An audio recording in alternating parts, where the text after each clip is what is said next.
Sectors cyclical. ప్రతి సంవత్సరం ప్రతి భూమిలో అవే సెక్టార్స్ ఉండవు, మారుతూ ఉంటాయి. ఒక్కొక్క సెక్టార్స్ లేపుతూ ఉంటారు. ఆ సెక్టార్స్కి ఏవైతే డిమాండ్ ఉందో ముందు వాటిని టేకప్ చేస్తారు. తర్వాత మళ్ళీ ఇన్వెస్ట్మెంట్ వేరే దాంట్లో ఏం గ్రోత్ ఉంటాయో, ఛాన్సెస్ ఏముంటాయో చూస్తారు. అట్లాంటి సెక్టార్స్ ఎప్పుడు సిక్లికల్ ఉంటాయి. అంటే ఇప్పుడు ఐటీనే తీసుకుందాం, 20% above beat and down index అనుకోవచ్చు. స్టాక్స్ కూడా 4500 టీసీఎస్ ఎక్కడుందండి? 3000 దగ్గర ఉంది. మళ్ళీ 4000 దగ్గర రాదా? 4500 రాదా? లాంగ్ టర్మ్ ఇన్వెస్ట్మెంట్ చేస్తే వచ్చే అవకాశాలు ఉంటాయి. TCS is nothing but gold. Gold చూసాం కదా ఎంత ఉందో, ఎంత పెరిగిందో.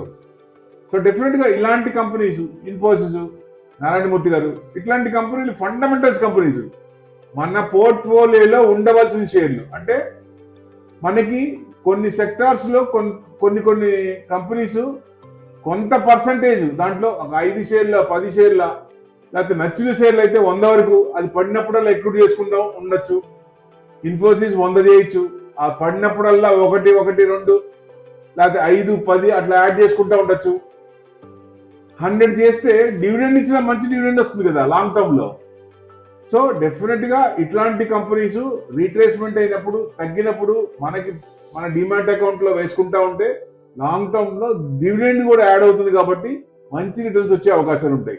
సో ఇట్లాంటి కంపెనీస్ లో ఇన్వెస్ట్మెంట్ చేస్తే beat and down index next 5 years పెట్టుకుంటే ఈ ఇండెక్స్ అనేది ఏదో ఒక సంవత్సరం మళ్ళీ ఇంట్రెస్ట్ రేట్లు తగ్గుతున్నాయి.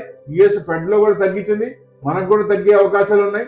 ఇంట్రెస్ట్ రేట్ తగ్గినప్పుడు ఐటీ కంపెనీస్ బెనిఫిట్ కాబట్టి వాళ్ళకి మార్జిన్స్ మిగిలిపోతాయి. బ్యాంక్ పే చేయాల్సిన ఇంట్రెస్ట్ తగ్గిపోతాయి. సో ప్రాఫిట్స్ పెరుగుతాయి. సో అట్లా ఇంట్రెస్ట్ తగ్గినప్పుడు ఆ కన్వర్షన్ లో ఎక్కువ ఇది వస్తుంది. సో ఐఎన్ఆర్ కూడా ఇది ఉంది కదా, ఎక్కువ పెరిగే ఉంది. సో డెఫినెట్ గా ఇట్లాంటివన్నీ ప్లస్ పాయింట్ ఉంటాయి కాబట్టి బాగా beat and down index time ఇచ్చి లాంగ్ టర్మ్ పెట్టుకుంటే మంచి రిటర్న్స్ వచ్చే అవకాశం ఉంటుంది. అంటే సిక్లికల్ కాబట్టి ఎవరైనా ఏం చేయాలి?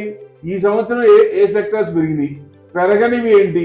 ఫార్మా మీద 100% అన్నారు, మూవ్మెంట్ లేదు. ఎప్పుడైతే ఫార్మా మీద ట్యాక్స్ మనకి ట్రేడ్ డీల్ కుదిరిందో, సో డెఫినెట్ గా ఆ సెక్టర్ పెరిగే ఛాన్స్ ఉంటుంది. 10 to 15% వేస్తే, 100% ఎక్కువ వేస్తే మనకి తగ్గుతాయి. సో అదన్నీ అబ్జర్వ్ చేస్తూ ఆ మూవ్మెంట్ స్తబ్దతగా ఉన్న సిక్లికల్ సెక్టార్స్ ఏంటి, ఆ సెక్టార్స్ నెక్స్ట్ ప్రొజెక్షన్ ఏంటి, అలాంటి వాటిలో ఇన్వెస్ట్మెంట్ చేస్తే మంచిది.